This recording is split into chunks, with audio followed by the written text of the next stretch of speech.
सकाळ झाली व्हिडिओ कॉलसोबत आणि हे बघा आमच्या बाबूने काय कारनामा करून ठेवला मम्मीचा व्हिडिओ कॉलवर. सुसू करून ठेवली.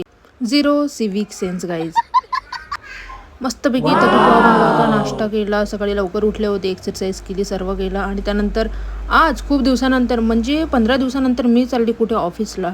लिटरली गाईज, कारण मी 15 दिवसाला नागपूरला होती, आता पुण्याला आली. तुम्हाला तर माहितीच आहे, लास्ट ब्लॉगमध्ये बघितलं असेल तर. आणि त्यानंतर म्हटलं मस्तपैकी मेकअप करून जायचं. ऑफकोर्स मी तशी रोजच जाते, पण आज तर स्पेशल डे होता कारण 15 डेज नंतर एक वेगळं वाटतं ना. तर मस्त मेकअप केला बघा. आता लुक बघा आणि फायनल लुक बघा, म्हणजे एवढा डिफरन्स आहे काय सांगणार. ते म्हणतात ना खूप आणि बेबवालं काम आहे. त्यानंतर हा माझा फायनल लुक. मी मिशोवरून टॉप घेतला होता आणि जीन्स FC रोडवरून. येस गाईज, छान मिळाले मला. आणि काम ते एवढं होतं की सांगा नको. आता पण कामच करायचं, घरी येऊन पण कामच करा. OMG. त्यानंतर कॉफी म्हटलं, थोडं रिफ्रेशमेंट कॉफी मारली व माय. त्यानंतर काय, मीटिंगवर मीटिंग, कॉलवर कॉल.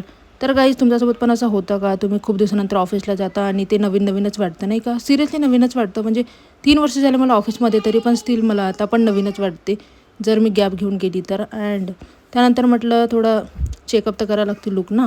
येस. आणि त्यानंतर कॅन्टीनमध्ये जाऊन जेवण केलं. मी टिफिनच नेते घरून, बाहेरचं खात नाही असं म्हणायला मला शरम वाटली पाहिजे कारण मी बाहेरचं खाल्लात. येस. त्यानंतर 5 वाजताचा ब्रेक नाही, पण घरी जायच्या वेळेस मी मॅकडीमध्ये गेली, मस्तपैकी बर्गर ठुसला. कारण एवढ्या दिवसानंतर खात नाही म्हटलं. बालेवाडी हॉस्टेलला आहे माझं ऑफिस गाईज. तुमच्या पण असेल तर मला नक्की सांगा, सबस्क्राईब करा. बाय.